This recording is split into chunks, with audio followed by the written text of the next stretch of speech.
Hey y'all, it's Amanda with Tap Mom and the Bake Brigade. Hope everybody's having a good Monday. Well, it's just been Monday around here.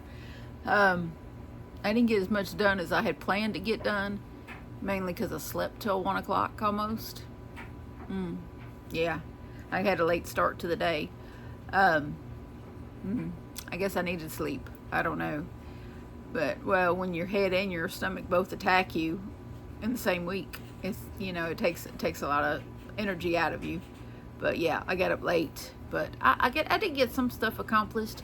Part of my room got done. The laundry area got done as far as picking the floor up and sorting through the laundry and starting laundry. Y'all can hear the dryer going.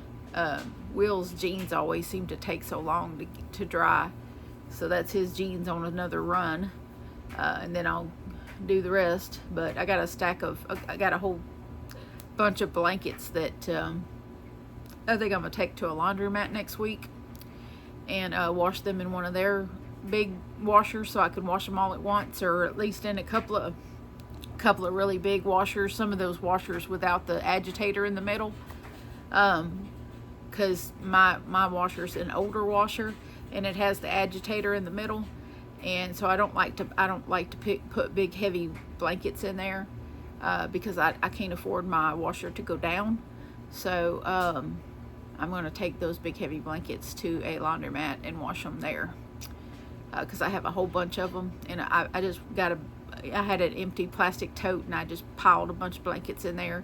There's a bunch of throw blankets and some regular bed blankets and stuff. All of it needs washing, and so I'm going to do that one day next week. And so I got it all. Some of it's probably going to have to be put in a bag to go. It's not all going to fit in that tote, but I'll get Johnny to help me to carry it. But I've been doing that, and then I've been working on this. I made some progress. Made some real progress on this. I got 2 more rounds, I think, on this side, and then I'll have to work on the other one.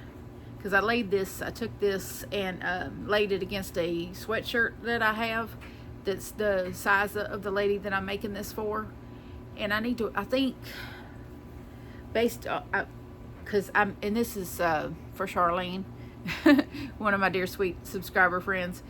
She had asked me to explain how I'm going to do the sleeves without making the big bell sleeves for this granny stitch cardigan. What I do for these is, when I get this part of the sleeve to be big enough, and I can't help it to use my own arm as a guide, okay?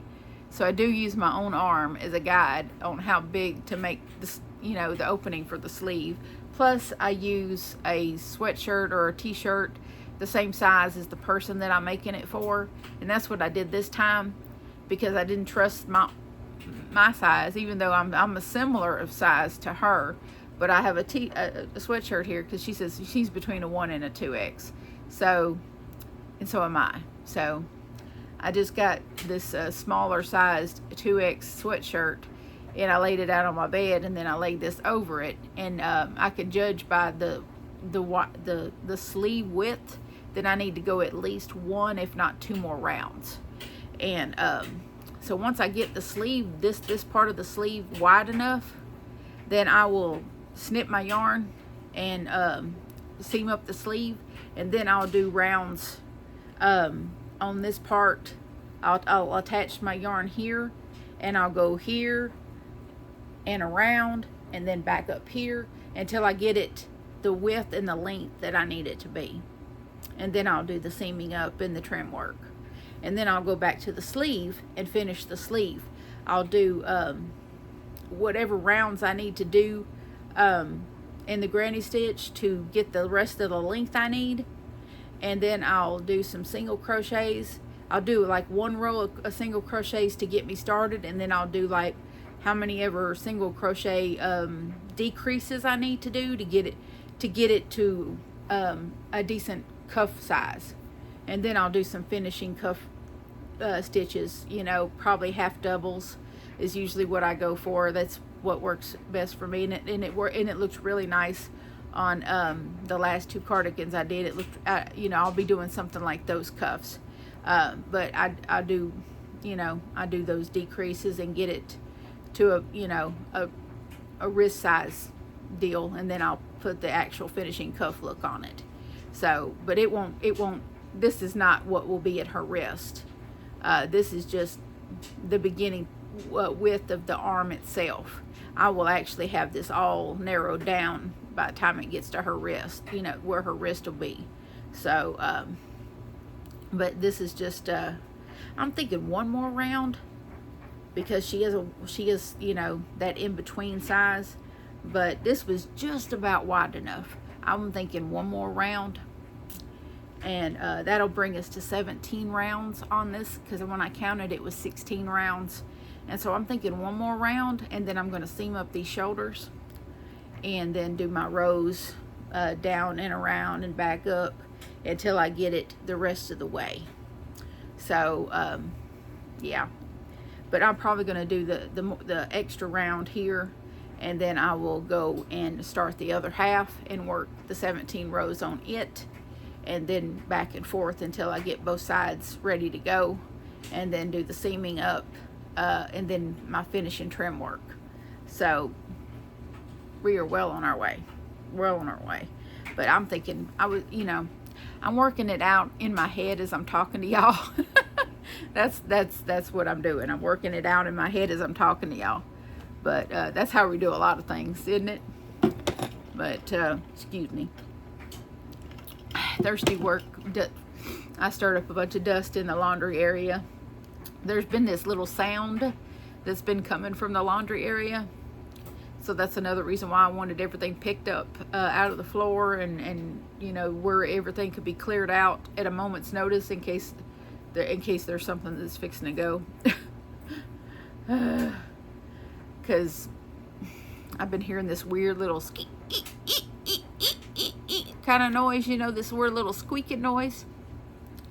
But I looked all in there and I didn't see anything leaking. I didn't see anything that would allude to where the sound's coming from. And the washer and dryer, neither one were going when the sound was sounding. So it's really weird, and it's just a coming and going kind of sound. So I don't know what to make of it. You know, I really don't. So I'm just gonna have to keep my eyes on it, and that's why I wanted the floor all picked up, and I wanted everything, you know, to where it wouldn't be no big deal just to pull everything out and get behind things. And so I got all that done, and so if things needed to be pulled out and worked on, it can be. And so tomorrow I will do the rest of my room. We also had an uninvited visitor to the front of the front yard today. When Will got home, there was this little dog. Well, I say little. He was probably about 55 pounds, somewhere in that neighborhood. But he was really tall. He was, you know, past my knees tall. He was almost to my, you know, he was almost as tall as Axel was. And but he was a young dog. He was probably 10 months to a year, something like that. And he looked to be maybe a boxer hound mix. He was cute, and he looked like he, you know, I don't know if he's just one of those breeds that looks a bit skinny, or if he just been on the loose long enough where he was, you know, lost enough weight that he was skinny. It's hard to say, but he was definitely hungry, and we fed him some of Theo's dry food and gave him some water, and we briefly brought him in the house, and him and Theo played around, but he played kind of hard with Theo, and at one point he kind of had Theo in an awkward neck position, and I was really kind of worried, and I was like, oh no, and then he hinted that he wanted out the back door, and I was like, well, maybe he's potty trained, you know, and because he responded well once we put a leash on him, because we come in here and got one of the longer leashes that we had and made a loop with it, and Will was able to put it around his neck, and he appeared to be leash trained because he didn't strain against it at all. And so I took him back there in Theo's little fenced in area, and he went right back there and used the bathroom like he knew what he was doing. And And then we came back in here for a few minutes, and then I was like, no, let's let him stay out there, and then we'll just go in the morning, and we'll find somewhere where we can get him scanned for a chip and see who he belongs to. And so that was the plan. I was going to go back there and get this. There was a water bowl that was out there that really hadn't been needed to be used, but it needed to be washed out real good and put some water out there for him, since we had already fed him a good amount. So there's no need to feed him anymore tonight. And so I went to go get the water bowl to get it good and washed out and give him some more water, and he was gone.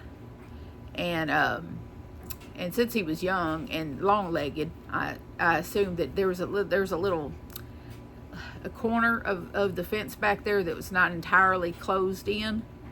And Theo is not agile enough to get over the thing that's blocking that corner. There's just some rolled up fencing that's been shoved into that corner to block it. But apparently it wasn't enough to stop this particular dog. And he just leaped right over it. That had to be where he got out, because there's no other place for him to get out. And what he did is he got out to the rest of the yard, because there's this little fenced, little blocked off area that Theo goes and does his business in, and then there's a whole nother portion of our yard. And so when I noticed he was gone, I put my shoes on and went and out the front door to look, and I happened to come out just in time for him to be wiggling through the gate of the front of the side yard. And he wiggled out of that gate, and he was just gone. And I was like, well, okay then, I guess we won't be taking him to the vet and getting him scanned for a chip, because I'm not in any kind of shape physically to go chasing after a dog that didn't even belong to me to begin with. So I didn't chase him. I let him go. But I had posted on a local Facebook Lost and Found animal page, just in case someone's looking for their dog, they know what neighborhood to look in. So, and then of course, right before I started to come back to get ready to do this recording, I heard him barking out there, and I looked out the front door, and there he was. And I was like, whatever. If you're here in the morning, I'll go take you and get you scanned, and we'll see if we can find who he belongs to. But there's no point in trying to put him back in the backyard because he can get out. But if he's out there in the morning, I'll go take him and see if I can find out who he belongs to. But I'm not gonna, try to restrain a dog that's unrestrainable. And I'm not gonna have him in the house when he was, he's just too much. He's too energetic for Theodore, and I can't afford to take Theodore to the vet for injuries that I could have prevented by keeping them separate. So I have to put Theodore first, and that's what I'm going to do.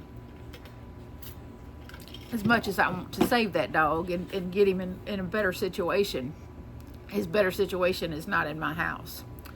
So in my yard would have been fine until morning, but he wasn't going to have that. So that's about all I felt obligated to do as a human being. But if he's still out there in the morning, then I'll go out there and put him in the van and go see if we can get him, checked for a chip and call his people if there is one. And if not, then maybe we can find out who he belongs to somehow, or get him home with somebody that's got plenty of energy to deal with a puppy, because he was also not neutered. So that had a lot to do with why his energy level was through the roof like that, because he, all that testosterone and business rushing through his veins, keeping him jumping all over the place like a wind-up toy.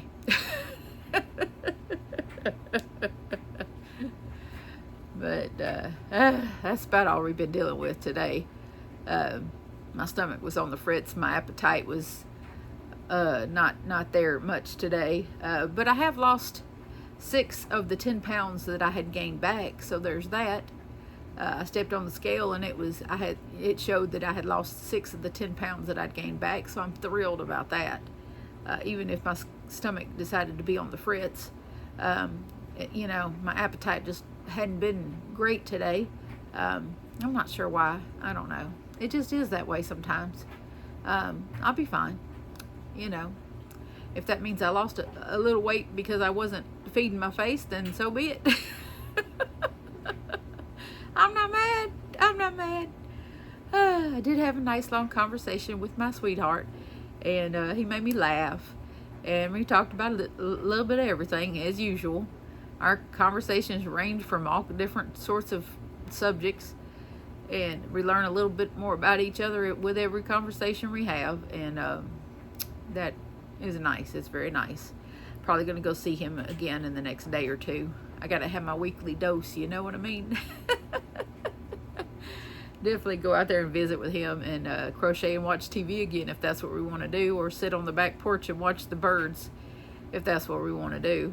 And next week we might, we got the, not this weekend, but next weekend is the, what they call the River Revel.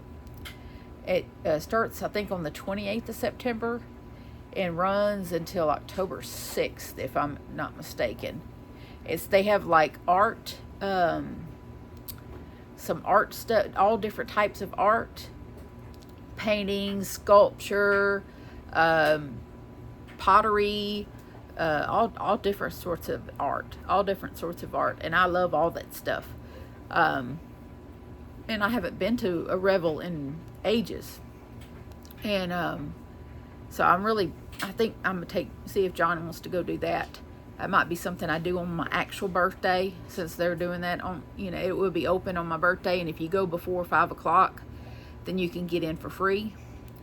And I forget how much it is after 5 o'clock, but we're not that far from downtown where they have it, and so I think going during the week before 5 o'clock, it shouldn't be that crowded. So, and the weather should be nice around then. Probably in the mid 70s to low 80s, which is pretty good weather for walking around a festival. So, it'd be nice to do that with Johnny or Vince if he's willing. I'll just go get him and have him go to the festival with me and just walk around and maybe have some street food and look at the art and whatnot. Maybe get something if we like it enough. And I'll try to get some film, but I make no promises about that. But I haven't been to a festival in so many years because I wasn't able to do the walking that necessary to enjoy such a thing. So hopefully I can do some walking and enjoy it this time. At least that's my hope.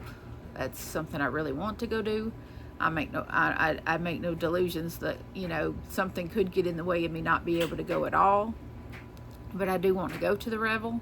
I haven't been in many years. I'm